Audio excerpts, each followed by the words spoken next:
Кадырман телекөрүүчүлөр, өзгөчө жаз жай мезгилинде көпчүлүк айыл жергесинде же болбосо борбор каладагы бүтүрүүчү класстарлардын ата-энелери, алардын урук туугандарынын көпчүлүгү ушул биздин тууганыбыз кайсыл кесипти тандаса, келечекте өзүн ошол кесипте мыктысы болсо деген суроолор көп жаралат эмеспи? Андыктан ар бир программада биз ушул ар бир кесиптин артыкчылыктары тууралуу маалымат берүүнү туура көрүп чечишкен убагыбыз. Андыктан бизге келген кадырлуу мейманыбыз, конокторубуз бар. 4-чү кесиптик лицейдин улук устат окутуучусу Талайбек Орунтаев жана ушул лицейдеги мугалим Кеңешбек кызы Альбина аттуу биздин конокторубуз бар. Саламатсыздарбы? Кутмандыңыздар менен. Чындыгында ушул кесип тандоо бул жашоодогу эң бир негизги тандоо десек болот да. Эми жубай алуу, турмушка чыгуу, андан кийинки эле кесип анткени өмүр бою биз ошол кесипти аркалап жашайбыз. Анан кайсыл кесипти тандайм деген суроого бүгүнкү күндө кызыгып жаткан окуучулар, алардын ата-энелери, туугандары өтө көп. Ошол багытта сиздердин 4-чү кесиптик лицей тууралуу алгач жалпылап маалымат берип алсак, андан тереңдетип киребиз, Саламатсыздарбы? Кутматтан да бир жолу. Биздин кесиптик лицей курулуш тармакта окутабыз көбүнчө.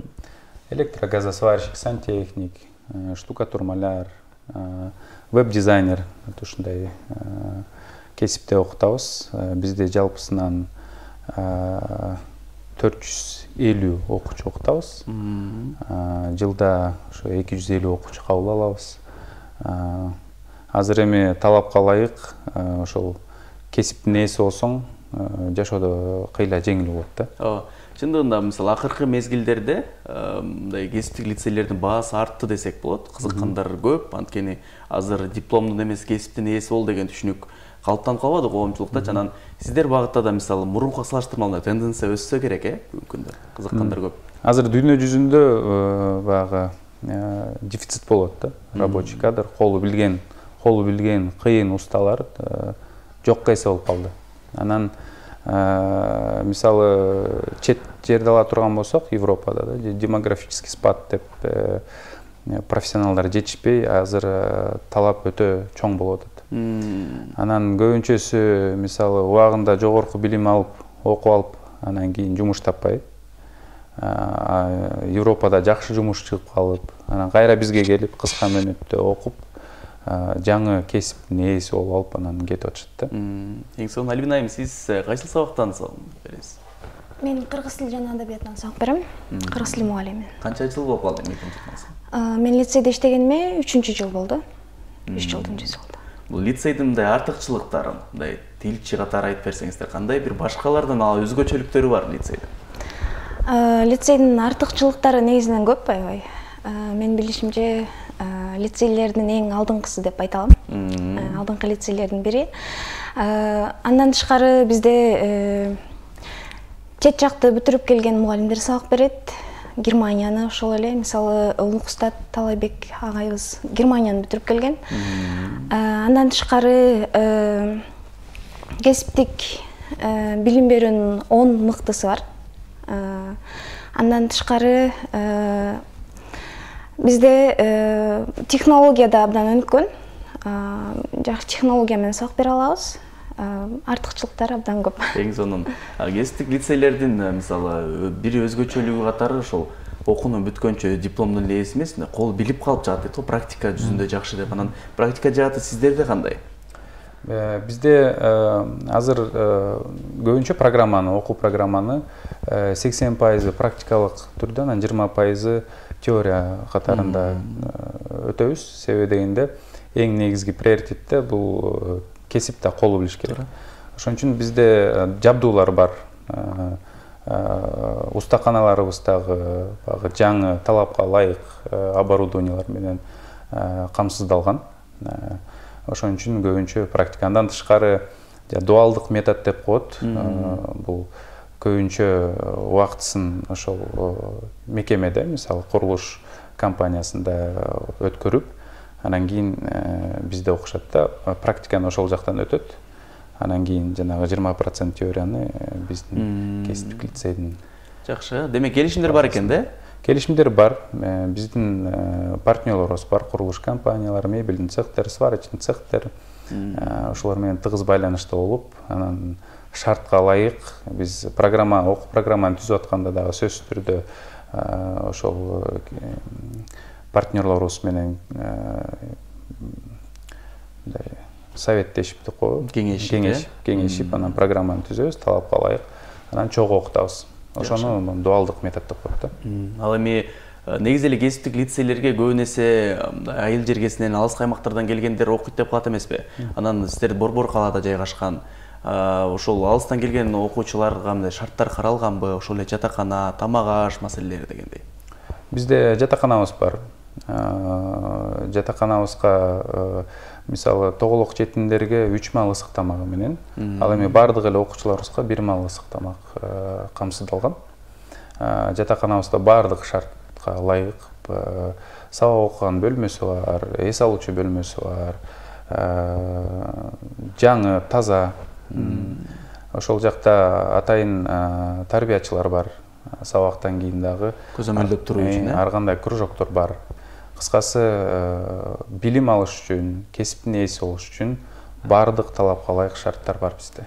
Эң сонун ал эми ошол кесиптер тууралуу, багыттар тууралуу маалымат кененирээк берип өтсөк, ошол эле ширетүүчү же болбосо электрогаза сварщик жана башка тармактар бар деп калдыңыздар. Окуш үчүн бардыгы тең ошол 2 жыл аралыгында билим алабы же 10 айлык курстарда дагы барбы ошолор? Бизде 11-ди бүтүп келгендер 10 ай окуйт. Ал эми 9-дун базасында 2 жыл, мурун 3 жыл болчу. Азыр 2 жылга кыскарттык. Ошол эле кесипти алып убакытты коротпош үчүнчү. Мисалы, мектепте 10-11-ди жөн эле окуп, убакыт өткөргөндөн көрө, менимче келип 10-11-ди окуп, анан бир кесиптин ээси болгон бул өтө жакшы мүмкүнчүлүк деп эсептейм. Анан кийин 10 айлык кыска мөөнөт деп коет бизде. Ал жакта деле ошол эле кесиптер 11-ди бүтүп келип, мисалы, мен мага жогорку билим кереги жок, мен иштейт элем, акча табат элем десе, же болбосо ар кандай шартка байланыштуу ОРТ-ны тапшыра албай калат же ойдогудай балдар төп келбей калат. Ошол убакытты жөн өткөрбөй, кийинки жылга тапшырып дайындана алыш үчүн дагы бизге келип бир кесипти алып алат да 10 айдын ичинде. Анан көбүрлүгү дээрлик эле бизде бүткөндөр ошол кесипти аркалап кетишет. Эң сонун биз ушул көп учурда билимди мисалы салыштырып көрөт эмеспизби? Мисалы Японияда мындай экен, билим жаатын алдыруу, ошол Норвегия, Финляндия депчи. Мисалы Япондорду мектепте 11-ди бүткөндө эле бир кесиптин ээси болуп чыгат экен десе, бизге аябай мындай башкача болот да. Демек мектептен эле ушуну окутат экен деп. Демек сиздер деле ушул багытта эле экен да. 9-ду бүттү, 2 жыл, 10-11-дин аягында бир кесиптин дагы ээси болот, диплому да бар, аттестаты бар дегенде, анан кааласа андан ары тереңдетип окуп алат, болбосо ошол кесип менен иштей берсе болот деген түшүнүк. Негизи эле жаштарга мен да кеңеш берет элем да, кесипти тандоонун астында жакшылап ойлонуш керек, шашпаш керек. Анан жогорку билим деле бул жакшы өмүр сага гарант бере албайт да. Мисалычы, ошон үчүн жигитке жетмиш өнөр аздык кылат дейт го. Бир кесиптин ээси болуп алып, анан шашпай жогорку окуу жайга тапшырып, тандап кесибин багытын балким ойлонгонго да мүмкүнчүлүк болот да. Эгерде мисалы мен шыбакчы болбойм деген күнү деле баары бир өзүң ошол кесипти билсең, үйдө деле мисалчы ар бир кыргыз курулушчу болуп атпайбы бүгүнкү күндө? Чанткени күнүгө куда келет жана башка нерселер бар. Ошол убакытта тытынып калабыз, жумушчу күч жок болуп калат, анан ар бирибиз кыймылдап атпайбыз ошол иште. Бирөөгө мисалы акча төлөп бир ширетүүчү мисалы да, үйгө деле өзүң көп нерсе жазып алсаң болот да, мисалы. Өтө кымбат да ширетүүчү. Анан айлык маянасы дагы өтө чоң. Негизичи ошол багыттарда бардык эле биз окутуп аткан багыттарда, себеби дегенде биз кесипти мониторинг кылабыз да. Кайсыл кесип актуалдуу, кайсыл кесип дүйнө жүзүндө керек болуп атат. Анан ошого жараша ошол кесипти окутабыз. Шыбакчы, маляр, гипсокартончу, электрогаз сварщик, сантехник, жыгач уста, мебельщик. Ошолордун баары биздин кесиптик лицейде окутат. Андан тышкары веб-дизайнерди да окутабыз биз 10 айлык мөөнөттө. Негизи эле ошо жаштарга бере турган кеңешим биринчи кесиптин ээси болуп алып, колду жакшылап кол биле турган бир кыйын уста болуп алып туруп, анан шашпай жогорку окуу жайга деле бара берсе убакыт бар.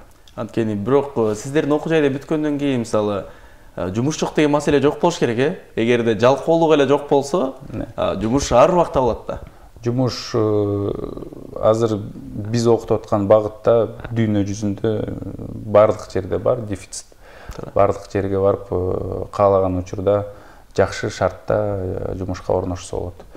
Жумушка азыр баягы өзүнө өзү иштөө дагы катуу тенденция болуп атпайбы? Инстаграм баракча ачып, ошол эле бир топ мындай площадкалар бар, онлайн площадкалар, ошол жактан жарнама берип, анан өзү деле өзүнө өзү иштесе болот да, бир жакка барып иштеп, өзү компания ачса болот. Кыскасы көп мүмкүнчүлүктөр бар. Альбина айым, негизи ушул айтып өтсөңүздөр, окуу жайдын учурда жайгашкан жери, анан кайсыл убактан тарта кабыл алуулар башталат, жана жалпы эле бизди көрүп жаткан аймактагы көрүүчүлөрүбүз сиздерге мисалы электрондуу түрдө кантип маалымат алса болот? Биздин лицей Борбордо центрде жайгашкан. Москва көчөсү 171-де жайгашкан. Бизде кабыл алуу онлайн жана офлайн форматта жүрөт. Онлайнда биз edu.gov сайты аркылуу онлайн тапшыра алышат, жана бизде кабыл алуу 1-июлдан башталат. 1-июлда бизге тапшыруу абдан оңой. Бизге жогоруда айтып кеткендей эле ОРТ эч кандай тест кереги жок. Экзамен тапшырылбайт. Болгону гана бизде документтерин көтөрүп келип, бизге тапшыра алса болот. Кабыл алуу 1-июлдан башталат. 1-июлдан кайсыл убакытка чейин? Сентябрга чейин. Сентябрга чейин болот кабыл алуу. Жакшы. Ушу кесиптик лицейде өзүңүз тууралуу токтолуп өтсөк, неден улам ушул лицейди тандап калдыңыз? Ушул жакта билим бергиңиз келип калды? Кыргыз тили адабияты? Мен кыргыз тили адабиятын аяктагандан кийин ошо негизи өзүм бюджетте окугам. Бюджетте окуганга байланыштуу, анан мамлекеттик мекемеде иштеш керек. Мамлекеттик мекемеде иштеш керек, анан лицейдин шарттары жакты мага абдан. Ошол лицейге токтолуп, лицейде иштегим келди.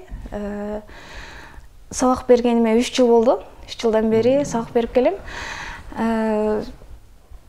Ошо.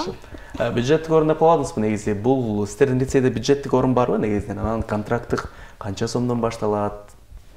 Бизде окутуу негизи бюджеттик жана контракттын негизинде жүрөт. Бюджеттик бул 9 жана 11 класстын базасы менен кабыл алабыз.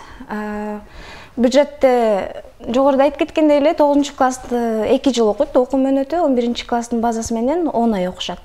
Бюджет болгондо окуу бекер. Анын ичинде ысык тамагы, жатаканасы берилет. Андан тышкары 4-5ке окуган балдар стипендия алып окушат. Балдар үйүнүн тарбиялануучулары жана томолой жетимдер атайын социалдык стипендия менен камсыз болушат. Жакшы, сиздердин лицейдин бирден бир артыкчылыгы да ушундан болсо керек. Анан мисалы калктын аярлуу катмарлары деген түшүнүк бар эмеспи? Мисалы мүмкүнчүлүгү чектелген, угуу же болбосо көрүү же сүйлөө мүмкүнчүлүгү жокторчу. Анан негизи ушул сиздердин айтып аткан тармактарда мыкты кесиптин ээлери да ушул мисалы катмардагы адамдарды десек да болот да, бар да ушулар. Анан аларга дагы орундар бар, сиздерде? Биз негизи реабилитациялык центр болуп эсептелинебиз. Коллегам айтып кеткендей, томолой жетимдер окуйт бизде. Анан кийин үй бүлөлүк шартка байланыштуу атасы же апасы жок, жарым жартылай жетимдер окуйт. Андан тышкары мүмкүнчүлүгү чектелген биздин жарандарыбызга дагы атайын группа бар. Бул Жыгач уста багытында 10 ай окушат. Атайын ал жака ошол мүмкүнчүлүгү чектелген окуучуларга кандай сабак бериш керек, ушундай атайын тренинг семинарды өткөн адистерибиз бар. Устабыз бар. Окутабыз, бизде ага дагы шарттар түзүлгөн. Анан биздин ошол мебельный производстводагы партнерлорубузга дагы практика өткөнгө, иштегенге дагы жумуш ордуларын камсыздап беребиз да. Жакшы. Ал эми ошол окуу жайлардын көпчүлүгүндө мисалы мындай обмен опыта же болбосо тажрыйба алмашуу же ошол эле окуучуларды тартуу үчүн мисалы жай кыйсалууларды уюштуруп берүү сыяктуу бир шарттар дагы бар эмеспи? Мисалы биздин баамызга караганда эмедеги Ысык көлдөгү келечек ошол жерге дагы барып эс алууга мүмкүнчүлүктөр бар, мыкты окуучулар. Кош көл айылында кесиптик лицей бар, ал жайында ошол трудовой лагерь деп коет. Анан бардык кесиптик лицейлердин окуучулары жайында ошо 3 поток бою бөлүп ошол жакта эс алып мындай ден соолугун чыңдап алганга жакшы шарт түзүлгөн. Биздин окуучулар жылда барат ал жака. Анан жайды дагы жакшы өткөргөнгө мүмкүнчүлүгү бар. Эң сонун. Негизинен ушул кесиптик лицейдин тарых таржымалына кайрылып өтө турган болсок, сиздердин ушул 4-чү лицей десе бирден бир өлкөдөгү эң алгачкы лицейлерден болсо керек. Канча жылдан бери эмгектенип келет, ошол убактан бери мындай тыным албастан, орто жолдон токтоп калбастан иштеп жатасыздарбы? Анткени бир мезгилдерде кесиптик лицейлердин артыкчылыктары, мисалы, төмөндөп тапшыргандар аз болуп калбады беле? Ошол доор кайра алмашып өттү. Бүгүнкү күндө элдер тапшыруусу жогорулады десек болот. Ошого карабай дагы иштеп жатабы лицейиңиздер? Канча жыл болду жалпы эле тарыхы? Негизи биздин лицейдин 70 жылдык тарыхы бар. Ошол 70 жылдан бери кесипке даярдап, бир кесиптин ээси кылып, көптөгөн бүтүрүүчүлөрдү бүтүрүп келет. Ошол 70 жылдык тарыхында биз ширетүүчү, сантехника боюнча, андан тышкары мебелщик, жыгач усталар боюнча, курулуш жаатында кесиптик билим берип келебиз. Андан тышкары биздин лицейде, мисалы, 9-дун базасы менен тапшырып, 2 жыл окуйт деп атпайбызбы? 2 жылды бүтүргөндөн кийин биз аттестат, андан тышкары диплом беребиз да. Ал эми 11-чи класстын базасы менен окууну бүтүргөндөн кийин диплом, андан тышкары эмгек китепчесин жазып бере алабыз. Биз бүтүрүүчүлөрдү лицейди бүтүргөндөн кийин алар менен байланыш түзбөйбүз эч качан. Мониторинг жүргүзүп турабыз. 3 айда, 9 айда, ай сайын мониторинг жүргүзүп, сурамжылоо жүргүзүп, иштеп атабы, иштеген жокпу? Мисалы, статистикага таянсак, 2021 жылдын статистикасы боюнча 79% биздин бүтүрүүчүлөрүбүз жумуш менен камсыз болду. Калган проценти бул жогорку окуу жайга тапшыргандар же болбосо айылга, шартка байланыштуу ата-энесинин жанына барыш керек болгондор калган процентти түзөт да. Буну менен эмне айткым келип атат? Биз лицейде бүтүргөндөн кийин сөзсүз түрдө жумуш менен камсыз болуп, иштеп кетүүгө толук кандуу шарт түзүлөт да. Туура. Эң сонун ыраазычылык билдиребиз. Анда таң эрте келип, ушу өзүңүздөрдүн лицей тууралуу толук кандуу маалымат бердиңиздер деген ойдобуз. Ал эми эркин микрофон сунуп жалпы эле бүтүрүүчүлөргө, алардын ата-энелерине мындай чакыруу иретинде кайрылып өтсөңүздөр болот. Биринчиден сиздерге чоң ыраазычылык билдиребиз. Себеби дегенде эл билиш керек да. Ушундай кесиптик лицейлер бар. Деги эле биздин кесиптик лицей эмес, негизи эле коруучу болбойм десе дагы башка кесиптин ээси болгонго толук кандуу шарттар бар. Кыргызстан боюнча 100 кесиптик лицей бар. Ошол жакта ар түрдүү кесиптин аркалап окуп билим алып алса болот. Андан тышкары мамлекет берип аткан мүмкүнчүлүктү пайдаланып алыш керек. Бекер бюджеттик негизде мыйзамга ылайык ар бир жаран бекер билим алууга укугу бар. Ошол укукту пайдаланып бир кесиптин ээси болуп алганга толук кандуу мүмкүнчүлүгү бар. Ошону колдонуш керек. Ата-энелерге дагы айта кетчү нерсе, баягы моданын аркасынан кубалап бир убактары биздин деле ата-энелерибиз баарыбыз тең экономист, юрист кылып аракет кылып, анан бирок шартка ылайык ал рынокто кереги жок болуп калды да. Ошон үчүн бир кесиптин кыйын профессионал болсо жашоодо адашпайт деп эсептейм. Ошон үчүн жаштарга дагы ата-энелерге дагы кайрыла кетет элем. Интернет булактарында бир топ маалымат бар. Ошол жактан баласынын мүмкүнчүлүгүнө жараша, көңүлүнө жараша бир кесипти биринчи берсе, кесипти баласы алса, анан шашпай балким мүмкүнчүлүгү болсо же көңүлү болсо жогорку окуу жайга барып тапшырат. Болбосо бир кесиптин ээси болуп эле сонун мүмкүнчүлүк түзүп окуп иштеп алса болот. Эң сонун. Негизи акылмандардын айткан жакшы кеби бар экен. Бул жашоодо мисалы көпчүлүк тандоолор болот. Эң жаңылбай тандай турган тандоо бул сөзсүз түрдө ошол айтып өткөндөй түбөлүк жарыбыз, жубайыбыз жана кесибиз. Эгерде кесипти биз туура тандаган болсок, өмүр бою иштебейт экенбиз. Ал кесиптен рахат алып гана жашайт экенбиз. Андыктан кесипти туура тандоо үчүн ардактуу телекөрүүчүлөр, ушул баланын шык жөндөмүнө жараша жана алдыда ошол кесиптен акча таап, ошол эле өзүнүн керектөөсүн кандыра алабы, ошол тууралуу дагы ойлонуу бул туура болуп эсептелинет. Андыктан туура кесип тандоо ар бир адамга, ар бир пендеге буйрусун деген жакшы тилек менен биз эфирибиздин жүрүшүн алдыны көздөй улантып өрмөкчүбүз.